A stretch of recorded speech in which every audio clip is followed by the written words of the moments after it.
চাঁদাবাজ যেন বাংলাদেশে থাকে না। এই দেশে চাঁদা হয়, এই চাঁদা বিদেশ যায়। সকালবেলা ভাই আমি একটা যাত্রী নিয়ে অ্যাপসে আফতাবনগর থেকে সদরঘাটে আসছি। আমি যাত্রী নামাইয়া 1 সেকেন্ড টার্মিনালে আমি দাঁড়াই নাই।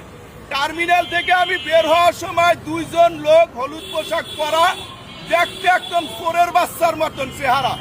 তারা আমার সাথে 30 মিনিট বার্গেনিং করছে 50 টাকার জন্য। আমি বলছি টাকা দিব না।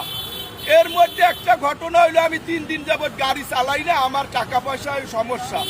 আমার যাত্রী আমাকে অ্যাপসে 524 টাকা পে করছে। আমি ওগো টাকা কেন দিব? এখানে তো আমি টার্মিনালে গাড়ি রাখি নাই।